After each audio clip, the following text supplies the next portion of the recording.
قل هل يستوي الذين يعلمون والذين لا يعلمون انما يتذكر اولو الالباب۔ دیکھو 1982 کے اندر ایک جو ہے وہ تھا پویم لکھنے والا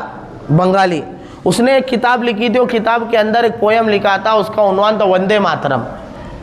اب اس کو ہوگا 150 سال، تو 150 سال کی اس کی برسی بنائی انہوں نے، اور چونکہ بھگوا داری حکومت اقتدار کے اندر ہے تو ان کو بس ان کے پاس یہی مدعا ہوتا ہے کہ جس سے مسلمان کے خلاف اپنی عوام کو بتائے کہ ہم مسلمان کے اوپر ظلم کر رہے ہیں، لہٰذا بھگوا گولی ان کی بک جاتی ہے اور حکومت ان کی آ جاتی۔ تو یہ بھگوا گولی والوں نے 10 گھنٹے پارلیمنٹ کے اندر اس مدعے کے اوپر بحث کرے کہ ہندوستان کے اندر ہر بندے کو وندے ماترم کہنا پڑے گا۔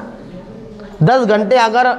نوکری کے اوپر، وہ 15 لاکھ کے اوپر اور دوسرے مدعوں پہ بحث ہوئی ہوتی تو ہندوستان آگے بڑھ گیا ہوتا، پر ان کو وہ کرنا نہیں ہے، کیونکہ دیکھو ڈیموکریسی کا مطلب کیا ہے؟ اپنی روٹی پہ دال لاؤ، کیسی بھی لاؤ۔ انہوں نے دیکھے بھگوا گولی بکاؤ تو روٹی پہ دال آ رہی، اپنی حکومت آ رہی، تو کئی کو وکاس کریں گے، وکاس نہیں کریں گے نا۔ بہرحال تو وندے ماترم مسلمان نے کبھی قبول نہیں کیا اور آج بھی قبول نہیں کرے گا، لہٰذا اگر آپ کو بھی کوئی پوچھے کہ وندے ماترم پڑھ سکتے کہ وندے ماترم پڑھنا حرام ہے، کیوں؟ کیونکہ وندے ماترم کی جو نظم ہے وہ بنگالی میں، سنسکرت میں ہے، اس کے اندر دھرتی کو، زمین کو ماں مانا جاتا ہے کا تصور ہے، اور یہ لوگ جو ہے دھرتی کو ماں مانتے اس کی پوجا کر، تو وندے ماترم کا ترجمہ ہی ہوتا ہے کہ اے وطن عزیز میں تیری پرستش کرتا ہوں، تیری عبادت کرتا ہوں، نعوذ باللہ۔ تو یہ جملے ہم کہہ بھی نہیں سکتے، لہٰذا ہمارے یہاں توحید کا عقیدہ ہے، ایاک نعبد و ایاک نستعین، اللہ ہی کی عبادت ہے، اللہ ہی پہ سجدہ ہے، لہٰذا اللہ کے علاوہ ہم کسی کی عبادت نہیں کرتے، سگی ماں کی عبادت نہیں کرتے، قرآن کی عبادت نہیں کرتے، اور جو ہے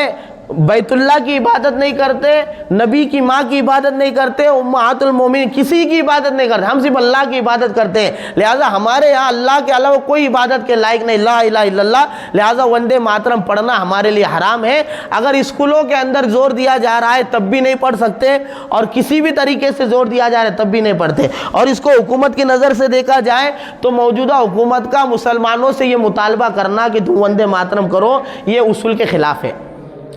کیونکہ آرٹیکل کے اندر آئین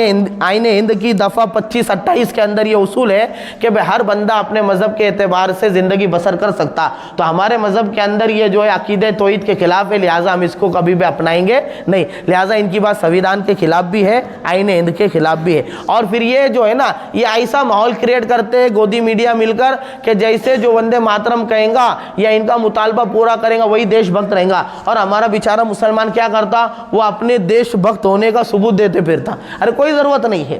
کوئی ضرورت نہیں، جس کو معلوم ہے نا میرا باپ سچا ہے، میری ماں جو ہے پاک دامن ہے، اس کو ضرورت نہیں ہے کہ یہ میری ماں ہے ثابت کرتے بیٹھے، یہ میرا باپ ہے ثابت کرتے۔ جب ہم ہندوستان کے ہیں، ہم اس ملک کے ہیں، تو یہ جو ہے بھگوا گولی والوں کے سامنے ثابت کرنے کی کوئی ضرورت ہے نہیں، لہٰذا ہم نہیں پڑھیں گے، ہم نہیں پڑھیں گے، اپنے بچوں کو بھی پڑھنے نہیں دیں گے، لہٰذا توحید کے خلاف یہ چیز ہے، اس لیے وندے ماترم والا معاملہ نہ اپنایا جائے گا۔ اگر کسی کے اسکول کے اندر بچوں کو زبردستی پڑھایا جا رہا ہے تو اسکول والے سے بھی آپ جا کر کہہ دیں کہ ہم آپ کے خلاف کیس کر سکتے ہیں، کیونکہ آپ کی یہ بات ہمارے بچوں کو زبردستی وندے ماترم کہلوانا یہ سویدھان کے خلاف ہے، اور آپ کیس بھی کر سکتے ہیں، اور جو ہے اگر سچا پولیس والا ہوگا تو آپ کی کیس اسکول کے خلاف بھی لیں گا، میڈیا والے کے خلاف بھی لیں گا، اور ہر اس بندے کے خلاف کیس لیں گا جو آپ کو زبردستی وندے ماترم کہنے کے اوپر مجبور کر رہا ہے۔ ٹھیک ہے، اللہ رب العزت جو ہے ہماری حفاظت فرمائے، اور اس ملک کے اندر اللہ رب العزت مسلمانوں کا بول بالا فرمائے، مسلمانوں کی طاقت اور قوت کو بڑھائے۔